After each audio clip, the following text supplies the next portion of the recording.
I want to talk about the quiet power of quitting. Not the kind that's dramatic or headline worthy, but the kind that feels like choosing peace over pretending, the kind that slowly, steadily makes room for a life that feels more like yours. In my 50s, I didn't have a full-blown midlife crisis, but I did start noticing that some of the things I was holding on to weren't holding me back, they were dragging me under. We live in a world that glorifies perseverance, hustle, and pushing through no matter the cost. From a young age, we're taught to finish what we start, to never give up, to keep proving our worth by how much we can endure. But here's the truth no one talks about. Not everything is meant to be held on to, and not everything is worth finishing. Quitting, when done with intention and self-respect, is not a sign of weakness. It's a deeply courageous act of self-awareness. It takes strength to say, this no longer serves me. It takes clarity to walk away from a role, a relationship, a belief, or even a version of yourself that no longer aligns with who you're becoming. In my 50s, I began to understand that continuing something just because I started it was not loyalty, it was fear. Fear of judgment, fear of change, fear of letting people down. But the deeper fear, the one I was avoiding, was the fear of disappointing myself by staying stuck in places I had outgrown. There is no prize for enduring what hurts your spirit, no trophy for carrying things that dim your light. When you quit with courage, you're not giving up on life, you're giving up on living small. And the freedom that comes after, the exhale, the peace, the space to finally be yourself, that's where happiness begins to bloom. Because life isn't just about holding on, it's about learning when to let go. For years, I believed that being strong meant keeping it all together. I believed that holding back my tears, hiding my disappointment, and burying my pain was a form of maturity, something to be proud of. I'd say, I'm fine when I wasn't. I'd smile through sadness. I'd minimize what hurt and package it in politeness. But something started to break in my 50s, not in a dramatic falling apart kind of way, but in small, quiet moments.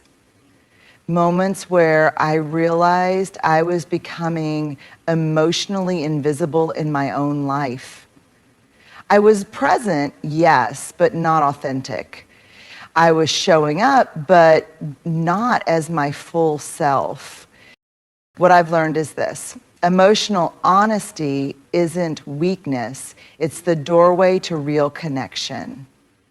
When we pretend to be okay, we don't just disconnect from others. We abandon ourselves. We trade intimacy for safety, truth for performance. And here's what happens when you finally stop doing that. People lean in.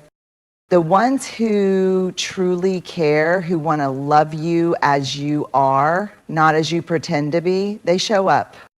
Not everyone will, and that's okay. But the ones who stay, they see you fully, deeply, and in that sacred scene, you finally feel known.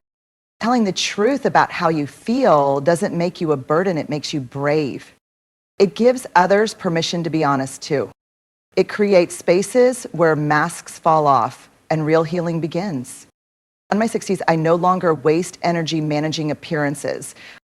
If I'm grieving, I say it. If I'm joyful, I don't downplay it.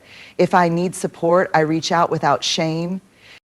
And let me tell you, the connections I've built from that place, raw, unfiltered, real, have brought more peace and purpose than decades of polished perfection ever could. Because we don't bond over how well we pretend. We bond over the truth that says, me too, I felt that too. For most of my life, I believed that being kind meant being available, that love meant sacrifice, that saying yes kept me connected and saying no might make me lose people. So I became what many of us are taught to become: accommodating, agreeable, and endlessly forgiving. I allowed conversations that drained me. I tolerated disrespect under the banner of keeping the peace.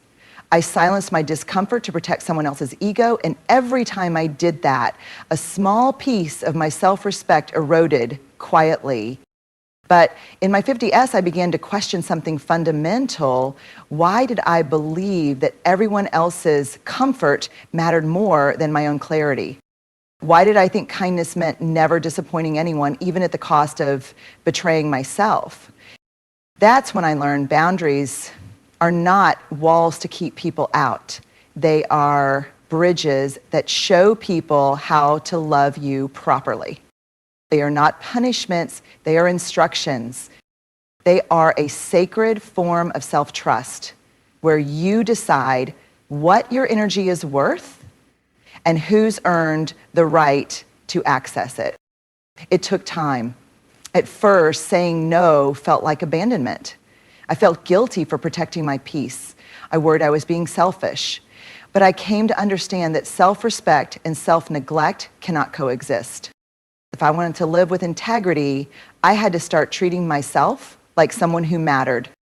So now, in my 60s, my boundaries are clear, loving, and firm. I no longer explain myself in paragraphs. I no longer stay in conversations where I'm being diminished. I no longer feel obligated to fix everyone's discomfort when I set a limit. Because here's the truth. The people who benefit from your lack of boundaries will call them selfish, but the people who love you well will honor them without needing to be convinced. When you set boundaries, you're not pushing others away, you're inviting in a deeper, more honest kind of love. And most importantly, you're choosing to belong to yourself first, which is the foundation of every healthy relationship you'll ever build. Somewhere along the way, we were taught that aging is a slow unraveling, a quiet disappearance from relevance, from beauty, from possibility. We're told to fight it, hide it, cover it up. We're sold serums, surgeries, and slogans that whisper, you are running out of time. But what if that's a lie? What if aging isn't about loss? It's about unfolding, not fading, but becoming more honest, more grounded, more whole. In my 50s, I started to feel the first tremors of grief around aging. My body was changing, my energy shifted. Things that used to come easy took more effort, and the world seemed to value me a little less. And for a while, I bought into the fear that my worth was tied to my youth, that my voice had an expiration date, that my best chapters were behind me. But something incredible happened as I leaned into the discomfort instead of fighting it. I discovered that aging strips away everything that isn't real. The performances, the people-pleasing, the pressure to be perfect. It peels you down to your truest self. And what's underneath is something stronger, softer, and more sacred. Now, in my 60s, I don't chase youth. I honor it for what it taught me. But I no longer try to go back, because what I've gained is so much more valuable than what I've lost. I've gained wisdom that can't be read in books. I've gained peace from knowing I don't need to be everything to everyone. I've gained the courage to speak truth even if my voice shakes. Aging has given me permission to slow down, not because I've stopped caring, but because I've finally started choosing what I care about. And the beauty? It's not in wrinkle-free skin or perfect posture. It's in the sparkle of a woman who knows who she is, in laugh lines earned from decades of resilience. It's in the posture of someone who no longer needs validation to feel valuable. Aging is not something to survive, it's something to celebrate. Because you're not running out of time, you're stepping more fully into your truth. And that is not decline, that is ascension. For most of my life, I treated joy like a reward, something I had to earn. Something that came after the to-do list was done, the kids were okay, the house was clean, my body looked right, my emotions were regulated, my past was healed, and my future was under control. In other words, never. I believed joy belonged to those who had their lives fully together. I thought I had to deserve it. And so I spent years waiting, postponing laughter until I was more disciplined, holding off on rest until I was more productive, cleaning my happiness so I wouldn't look too full of myself. But as I moved through my 50s, I began to see how quietly joy was slipping through my fingers. Not because I lacked it, but because I was too distracted to notice it. I was always striving, always measuring, always waiting for a perfect moment that never came. And then I learned something that changed everything. Joy isn't earned, it's noticed. It's not about perfection, it's about presence. It's about choosing to feel delight even when life is messy, uncertain, or incomplete. Joy is a hot cup of coffee in a quiet morning. It's the sound of your own laughter catching you off guard. It's dancing in your kitchen to music only you can hear. It's the courage to love what you love, even if no one else understands it. Joy doesn't ask you to fix your past or control your future. It invites you into this moment just as it is. Imperfect, unpolished, alive. In my 60s, I've stopped waiting for someday. I take long walks and call them sacred. I let myself cry during movies. I smile at strangers and mean it. I celebrate without needing a reason. Because the truth is, joy is not a finish line you arrive at. It's a choice you make with your whole heart, even when your life is still unfolding. You don't need to be healed to feel joy. You don't need to be successful to feel joy. You don't need permission. You just need to be here fully, softly, willingly. And that kind of joy, the kind that rises from ordinary presence, is not just beautiful, it's transformative. If there's one thing I wish I had learned earlier in life, it's this. You don't need everyone to understand you. You need to trust yourself. But for decades, I didn't. I second-guessed my gut. I over-explained my choices. I twisted myself into versions that were easier to accept, more agreeable, more accommodating, more normal. Every time I made a decision, I'd ask, what will they think? Every time I had a boundary, I'd soften it just enough not to ruffle feathers. And every time I had a deep knowing, I'd wait for someone else to confirm it, someone with more confidence, more authority, more permission. But here's what I've come to understand. Outsourcing your wisdom is a slow kind of self-abandonment. You are the only one who has lived every second of your life. The only one who knows what makes your body tighten and what makes your spirit exhale. You're the only one who wakes up in your skin every day and carries your joy, your grief, your resilience. And yet we've been conditioned, especially as women, to trust others before ourselves, to defer to experts, to follow the rules, to stay small, stay polite, stay quiet.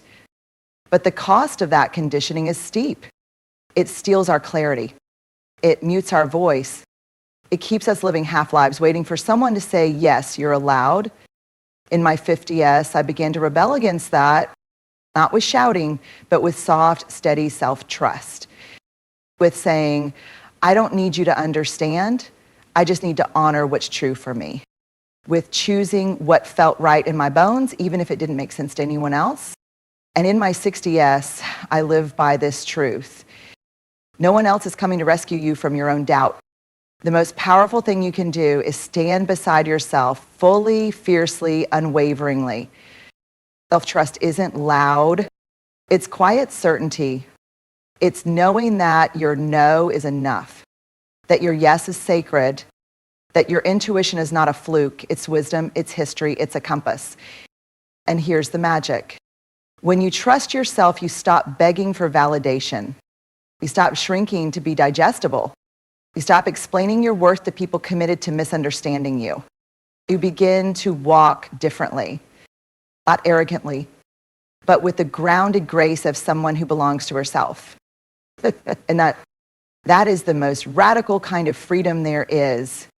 When we think of happiness in later life, we often imagine it coming from adding more knowledge, more achievements, more routines, more control. In fact, the deeper I've gone into my 60s, the more I've learned that real happiness doesn't come from adding. It comes from releasing what no longer fits. releasing who you had to be to survive, releasing the need to be understood by everyone, releasing the shame, the guilt, the pressure to prove. The 10 things I quit weren't grand gestures.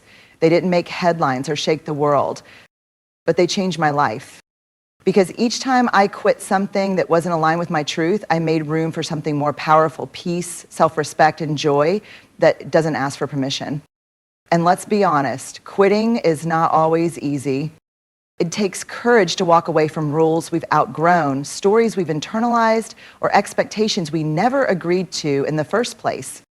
But every single time I chose myself, quietly, intentionally, unapologetically, my life became more honest, more meaningful, for mine.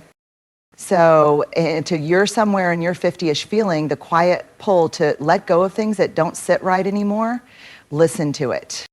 Not because you're giving up, but because you're waking up. And in that awakening, in that beautiful act of quitting what dims your light, you'll find something sacred.